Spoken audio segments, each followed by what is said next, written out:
السلام عليكم. اليوم في شيوة ام وليد ان شاء الله راح ندير لكم ان تشيز كيك لكن في الكيسان. يجي بزاف الشباب، يعني يجي راقي وهو ساهل ما فيه والو، بالخف نوجدوه. ماذا بيا يعني في هذا رمضان ان شاء الله ندير لكم ان منيو يكون يعني كامل، يعني وصفات ساهلين من التحليات حتى الاطباق الرئيسيه، مقبلات ان شاء الله يكونوا كامل ساهلين ويعني يوجدوا بالخف ويكون الشكل تاعهم شباب. يعني هذا واش تحب المراه يعني بكل صفه، يعني بصفه عامه تحب حاجه شابه سهله وتكون بنينه. اليوم واش راح يعني نحتاجو في هذه الوصفه. راح نحتاج 2 علب تاع فرماج كيري، راه كاين ولا اي نوع مربعات تقدري تستعمليه، يعني الوزن تاعهم في زوج يكون 200 غرام. المهم 200 غرام تاع فرماج مربعات. انا استعملت كيري. انا استعملت هذا البسكوي هذايا، هذا يجي بزاف بنين، نتمنى انكم تجربوه ولا اي بسكوي عندك. لا كريم فريش علبه فيها 200 مليلتر يعني 20 سنتيلتر، الخاصه بالحلويات، يعني هذيك تطلعيها بالباتور تطلع من نص كاس حتى الكاس الا ربع تاع السكر كلاصي، يعني كل واحد على حساب الحلاوه اللي يحبها. وهنا عندي معجون تاع الفخاز اللي كان سبق وجهزناه مع بعض، فقط زدت له شويه تاع الماء سخون باش تلقطو، لانه المعجون يجي خاطر على هكا باش يجينا شويه متلوق، ما يجيناش بزاف حاكم روحو. هذا باش نديرو على الوجه تاع التشيز كيك تاعنا. هنا ملاحظه فقط، اللي ما عندهاش لا كريم فريش باش نعوضوها، عوضيها بكاس بودره شانتيي مع كاس حليب بارد، وما ديريش السكر.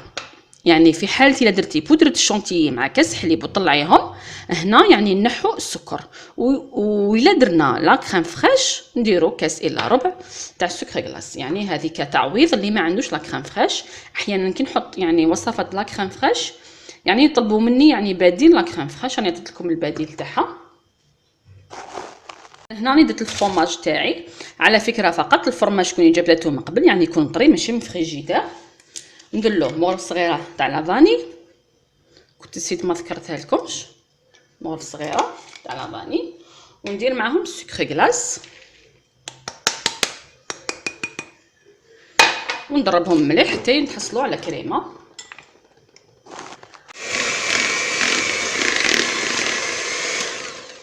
اذا هنا واش راح نزيد عليهم، راح نزيد عليهم لا كريم فريش،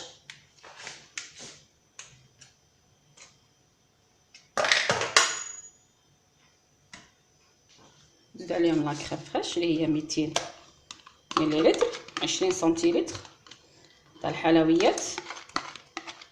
واللي ما عندهاش انا عطيت لكم البديل تاعها واش ديروا في بلاصتها.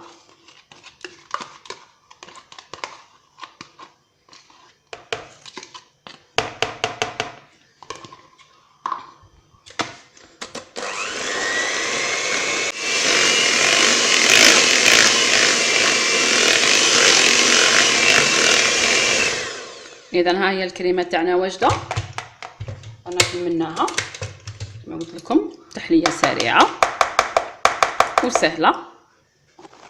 الان ندوزو مباشره للطريقه تاع التزيين. اذا ها هما الكؤوس اللي راح ندير فيهم انايا، وكل وحده دير واش عندها في دارها. اذا واش راح ندير، راح نكمل البسكوي. هذا البسكوي راكم تشوفوه مقرمش، لكن كي ديروه يعني نخلوه حتى تبرد التحليه هذه مليح باش نستهلكوها. هذاك البسكوي راح نصيبوه طري ماشي حيبقى مقرمش، راح يطرى يعني من لا كريم راح يطرى لنا. ندير حوالي 2 حبات تاع بسكوي من تحت ولا اكثر، كل وحده على حسب واش تحب. بهذه الطريقه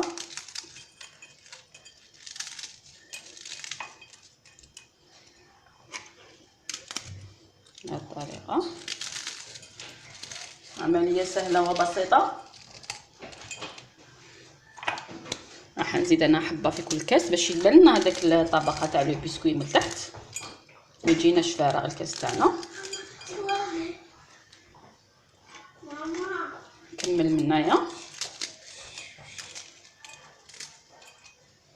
بهذه الطريقه. ها هو لو بسكوي تاعنا من تحت.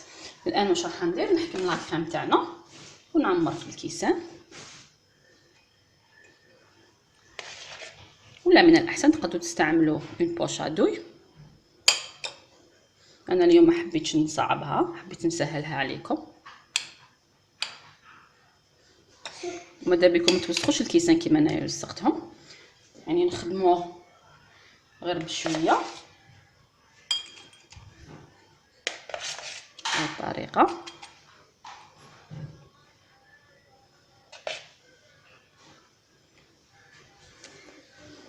كما رانا نشوفوا نخدموه غير بشويه.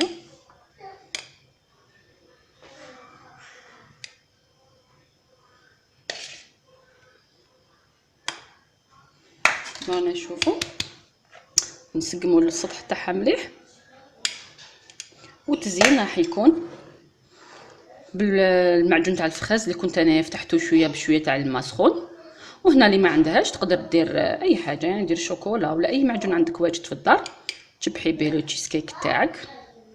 يعني راح يخرج روعه هذا التشيز كيك، يجي بزاف بنين، لكن خلوه يبرد فقط مليح من بعد تناولوه. ها هو لو تشيز كيك تاعنا. نزيد الكأس الثاني. قلت لكم تحليه راقيه ولكن سهله وبسيطه، احنا نحبوا هذو التحليات السهلين لكن يكونوا شابين. هكذا انا حنكمل الكيسان ونلتقي فيما بعد ان شاء الله.